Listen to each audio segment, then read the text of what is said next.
Okay, now we're going to turn our attention to retirement plans. So yesterday we spoke about IRA accounts, traditional IRAs versus Roth IRAs. I'm not going to go through that basic stuff. We're going to talk about advanced business decisions as it relates to retirement plans. Again, this was the same question I had yesterday, so those of you that were with me yesterday, do not answer this question. So if I was willing to make a deal right now, and by the way, this is a hypothetical deal, it's not real, but if I was willing to offer you an interest-free loan, how many of you would take me up on that offer? Probably most of you.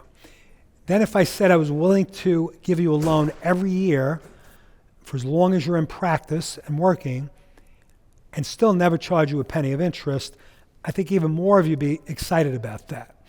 What if I then told you in your retirement years, you could pay me back that loan, but pay me back very slowly throughout the rest of your life, very, very slowly throughout your rest of your life. Always interest-free loan. How many of you would take me up on that offer? I think every single one of you would take me up on that offer. It'd be foolish not to. Well, that's exactly what a retirement plan is all about. Let's think about this for a minute. Let's assume you put $50,000 into a SEP IRA account because you were able to do that.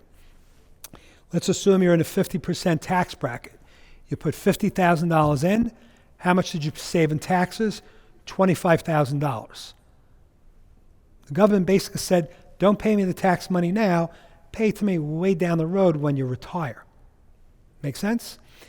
Not only is it an interest-free loan, but it'll be a new interest-free loan every year you contribute to it, and it'll continue to be an interest-free loan gradually as you start taking that money out because you'll pay taxes on it down the road. The other big thing I can't overemphasize, if you don't have a retirement plan and you paid all the money in taxes, that $100,000 you were going to put into your SEP, let's call it $50,000. That $50,000 you were going to put into your SEP, you just lost half of it in taxes. Now you're left with $25,000. If you invest that money and are able to earn 10%, you're going to make 10% every year on that $25,000. If you do it through your retirement account, you're going to make 10% not just on your money after taxes, but you're going to make 10% on the $25,000 you didn't have to give to the government. Thereby, you really earn 20% on your money, not 10%. Because you made that 10% not just on your money, but on the money you didn't have to give to the government that year. So if you're not taking advantage of every retirement plan option available to you, tremendous mistake. The chapter in my book that focuses on getting to point X is the chapter on retirement. My number one tax-saving tip for accumulating wealth is fully funding your retirement plans every single year. If you haven't been doing it, you better start doing it. If you're an older dentist and you've been kicking the can down the road and haven't been doing a good job of saving for retirement, as long as you're earning the big bucks right now, and hopefully you are, I'm going to have some good news for you because we could play catch up in your, the last years you're in practice, whether you have 1 year or 5 years or 10 years left, we could play catch up with some of the advanced retirement plans that we're going to talk about.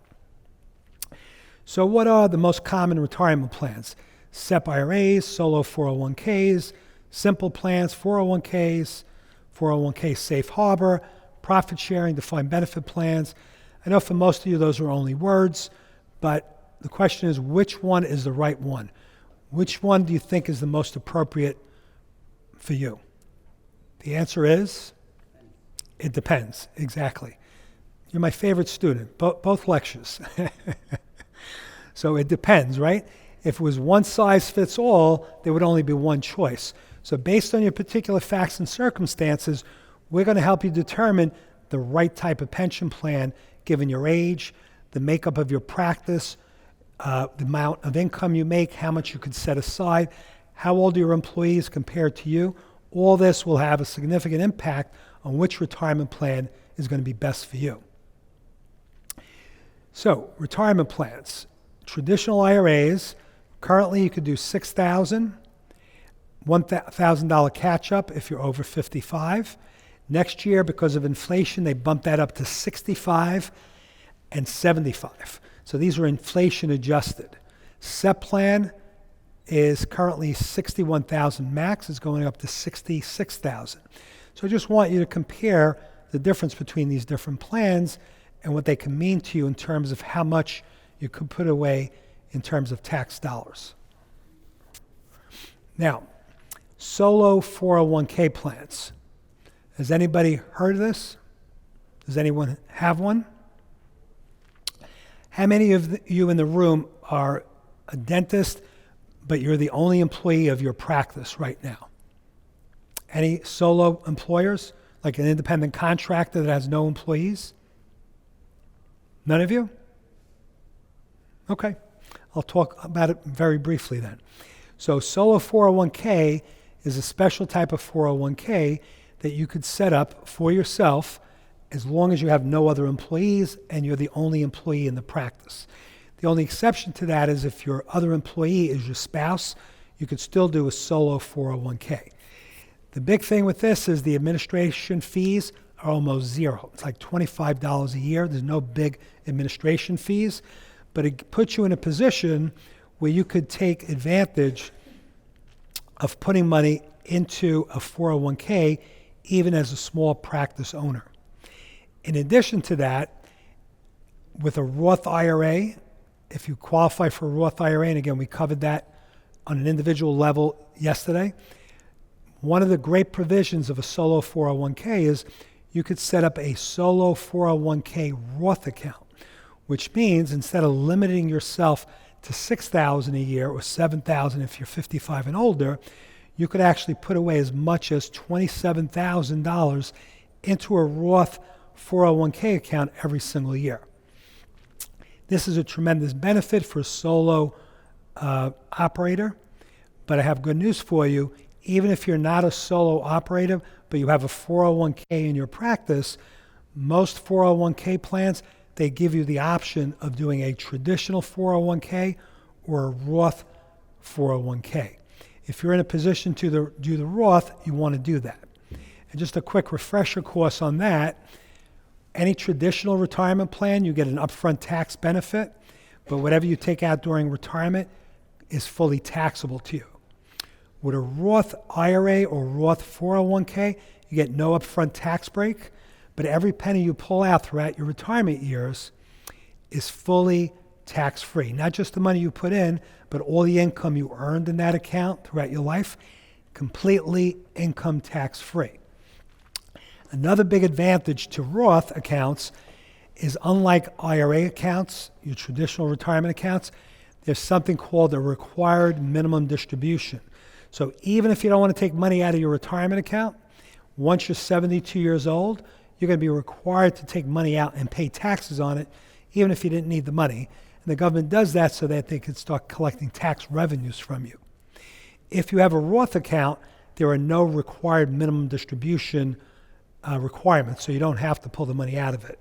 So this is definitely a strategy you want to consider in your pursuit to becoming, again, financially independent and also minimizing your overall tax burden, including in your retirement years. All right, so I'm going to jump over the rest of the solo 401k because all of you said you either work for somebody or have people that work for you.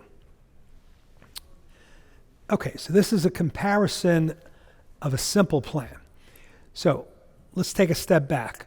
Let's say you have a young practice and you don't have enough money in your practice and you're not ready to contribute large sum of money to a retirement plan.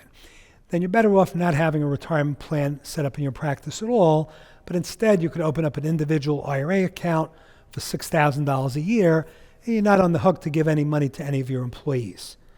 Hopefully that's only something that goes on for a year or two, and eventually you're doing well enough where you could implement the plan. A SEP plan has certain rules. One of the rules are if you are self-employed, but you have no employees that have been with you for more than 3 years, you don't have to cover your employees. So generally with a new dental practice where they have little or no employees and they're the first person hired, we'll implement the SEP plan or a solo 401k plan. But again, if they have employees, the solo 401k is off limits. So assuming they have employees, we're setting up a SEP plan. We'll allow them to contribute the maximum there. The year they have employees that are with them for 3 years or more, then we get them out of that because no employer wants to give their employee a 25% raise with the SEP plan. At that point, a simple plan may be the more attractive approach. The problem with a simple plan, it's very limited how much money you could put in there. Now, show of hands, how many of you that are self-employed are currently using a SEP plan? A simple plan? Okay. What about a profit-sharing plan, 401k plan? Okay. How many of you are using a defined benefit cash balance plan? None of you. Okay. All right. So there's pros and cons to each of these. We're going to want to pick the one that makes the most sense. But clearly, in looking at this, you could contribute $61,000 as a solo 401k plan, even if your overall income is at $165,000. To get to the same $61,000 level with a SEP and a profit-sharing plan, your income has to be at least $244,000. So these are things to consider when looking at the plans.